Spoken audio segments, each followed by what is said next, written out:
यहाँ आपसी में नंबर 1 खींचा तानी, पैर खींचो, टांग खींचो, सबको पटक दो, हम है ये स्टार तो हम है वो तो आप ये स्टार। नहीं मानते कि कौन गया 2000-5000 में गाने और काम करने? उन्होंने जरूरी नहीं है। अच्छा, आपने पानी पानी किया था खेसारी लाल के साथ, अब भोजपुरी के जो एक्टर हैं उन्होंने पानी पानी कर दिया है सबको। तो आपने खेसारी के साथ भी मूवी की है, गाना किया है, पवन सिंह के साथ आपका पुराना ताल्लुकात रहा है, क्या लगता है क्या कौन सही?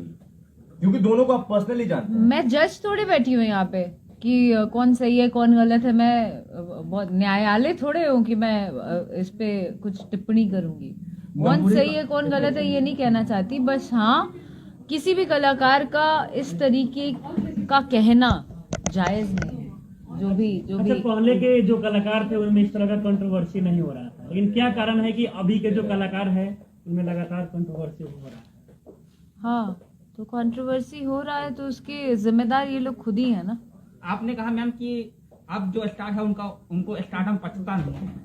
हाँ, स्टारडम पछता नहीं है। नया नया भेंट कर ली, हकर हकर पेट कर ली, कहावत है ना एक कि स्टारडम पचा नहीं पा रहे हैं। स्टार क्या होता है?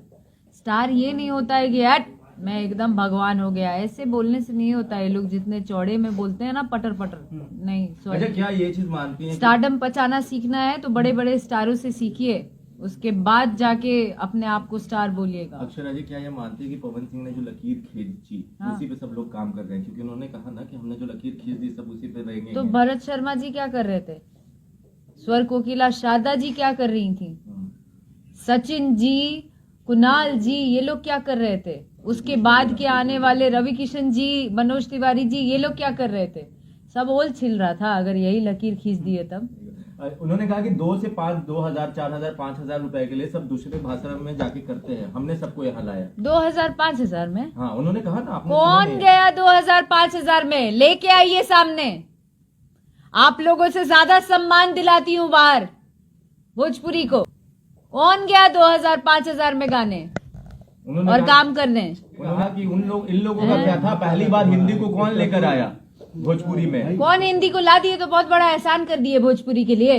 भोजपुरी से कमाए, भोजपुरी से घर बनाए, भोजपुरी से गाड़ी बना लिए। आप लोग भोजपुरी को क्या योगदान दिए? आप लोग भोजपुरी को योगदान क्या दिए?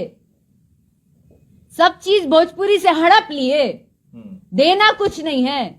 अगर आप लेके आए कलाकार तो आपने एहसान किया भोजपुरी पे कि भोजपुरी का नाम बड़ा किया, तो उस चीज का वो गिनवाना है आपको।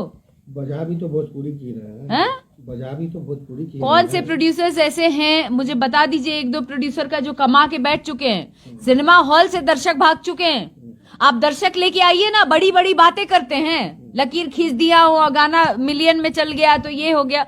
ये सब बहुत छोटी बात है यार, बहुत छोटी बात है। सबको टीआरपी चाहिए होता है तो उन्हीं का नाम लेते हैं। किनको टीआरपी? जिनको भी टीआरपी चाहिए बाप होता रे है। बाप, मतलब कौन है वो भैया? तो आप अच्छे से बताइए। आप मैं बताइए क्या ना। बताऊं, मतलब और कोई इंडस्ट्री में है ही नहीं क्या? जिनका नाम आश्रय जी आप ले रही हैं, और कोई इंडस्ट्री में है ही नहीं। इंडस्ट्री में बहुत बड़ा बड़ा नाम है। कौन टीआरपी की बात कर रहे हैं? वो टीआरपी जिसका नाम कोई लेना भी नहीं चाहता है। कौन सी टीआरपी? टीआरपी उसको बोलते हैं जो अपने वजूद पे कायम रहता है। टीआरपी वो होता है जो आके स्टेज पे भचर भचर नहीं करता है, बड़ी बड़ी बातें नहीं करता है, काम करता है। काम करके इंडस्ट्री को सम्मिलित रूप से, आप सीनियर एक्टर हैं, सीनियर कलाकार हैं, सीनियर सिंगर हैं, आप एकत्रित होके बजाय ये करने की कि मेरे खेमा में जो है वो दूसरे में काम नहीं करे, बजाय इसके आप सबको बैठाते, सारे कलाकार को बैठा के आप इंडस्ट्री को ग्रो कराते, तो मैं मानती कि सुपरस्टार है। Thank you. तो नमस्ते, प्रणाम। हम गायिका शिल्पीराज और भैया हैं गोपाल भैया। तो इनका चैनल है गोपाल मिनी यूट्यूब चैनल, जिस चैनल के माध्यम से आप सब देखा था नहीं। और प्लीज रिक्वेस्ट बा कि आप लोग जितना भी लोग देखा था नहीं वीडियो के, चैनल को सब्सक्राइब करें, लाइक करें और ढेर सारा प्यार दी। जय माता दी।